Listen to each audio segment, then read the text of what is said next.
श्रीमद् भगवद गीता से जीवन का 24वां पाठ। कर्म में उत्कृष्टता ही योग है। भगवद गीता के इस 24वें जीवन पाठ में आपका हार्दिक स्वागत है। पिछले पाठ में हमने बुद्धि योग के बारे में जाना। हमने समझा कि सही बुद्धि के साथ किया गया कर्म ही जीवन को सही दिशा देता है। आज भगवान श्री कृष्ण उसी शिक्षा को आगे बढ़ाते हुए एक ऐसा वाक्य कहते हैं जिसे पूरी दुनिया उद्धृत करती है। योगः कर्मसु कौशलम। सिर्फ 3 शब्द, लेकिन इन 3 शब्दों में पूरे जीवन की सफलता का रहस्य छिपा हुआ है। आज का श्लोक है,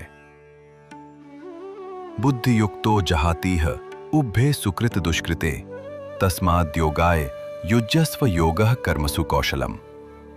अध्याय 2, श्लोक 50। आइए इसका सरल अर्थ समझते हैं। भगवान श्री कृष्ण कहते हैं, जिस व्यक्ति की बुद्धि स्थिर और संतुलित होती है वह अच्छे और बुरे दोनों प्रकार के कर्मों के बंधन से मुक्त होने लगता है। इसलिए योग में स्थित होकर कर्म करो, क्योंकि कर्म को उत्कृष्ट ढंग से करना ही योग है। अक्सर लोग सोचते हैं कि योग का अर्थ केवल ध्यान करना, आंखें बंद करके बैठना या जंगल में तपस्या करना है। लेकिन भगवान श्री कृष्ण योग की एक नई परिभाषा देते हैं। यदि आप अपना कार्य पूरी ईमानदारी, पूरी लगन, पूरी गुणवत्ता और पूरी जिम्मेदारी के साथ करते हैं तो वही योग है। एक शिक्षक यदि बच्चों को केवल पढ़ा नहीं रहा बल्कि उन्हें जीवन भी सिखा रहा है तो वह योग कर रहा है। एक डॉक्टर यदि मरीज को केवल इलाज नहीं बल्कि संवेदना भी दे रहा है तो वह योग कर रहा है। एक किसान यदि पूरी निष्ठा से खेती करता है तो वह भी योग कर रहा है। एक विद्यार्थी यदि पूरी लगन से पढ़ाई करता है तो वह भी योग कर रहा है। भगवान श्री कृष्ण हमें बताते हैं, काम छोटा या बड़ा नहीं होता, काम करने का तरीका बड़ा होता है। आज की दुनिया में लोग जल्दी सफलता चाहते हैं, वे शॉर्टकट खोजते हैं, लेकिन उत्कृष्टता का कोई शॉर्टकट नहीं होता। जो व्यक्ति प्रतिदिन थोड़ा थोड़ा बेहतर बनने का प्रयास करता है वही आगे चलकर महान बनता है। कल्पना कीजिए, 2 बढ़ई एक जैसी कुर्सी बनाते हैं।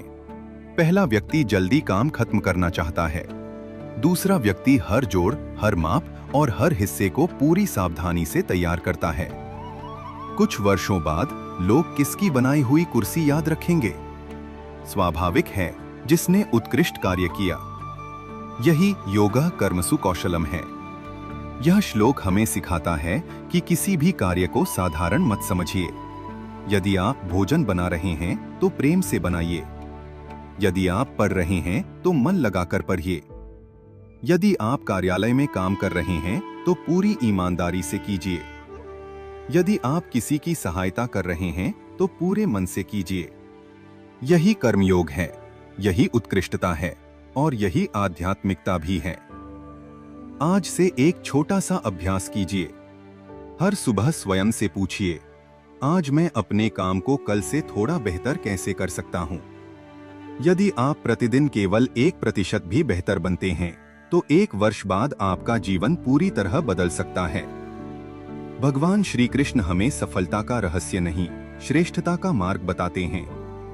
और जब श्रेष्ठता आती है तो सफलता स्वयं चलकर आती है। याद रखिए, योग केवल मंदिर में नहीं होता, योग आपके कार्यस्थल पर भी होता है। योग आपके घर में भी होता है। योग आपकी पढ़ाई में भी होता है। योग आपकी सेवा में भी होता है। जब हर कर्म उत्कृष्ट बन जाता है तभी जीवन भी उत्कृष्ट बन जाता है। आज का संकल्प लें, मैं हर कार्य पूरी निष्ठा, ईमानदारी और उत्कृष्टता के साथ करूंगा। मैं अपने काम को ही अपनी साधना बनाऊंगा और प्रतिदिन स्वयं का बेहतर रूप बनने का प्रयास करूंगा। इसी प्रेरणादायक संदेश के साथ आज का 24वां जीवन पाठ यहीं समाप्त होता है। अगले पाठ में हम जानेंगे अध्याय 2, श्लोक 51। बुद्धिमान व्यक्ति कर्म के बंधन से कैसे मुक्त होता है। धन्यवाद। राधे कृष्ण। हरि ओम।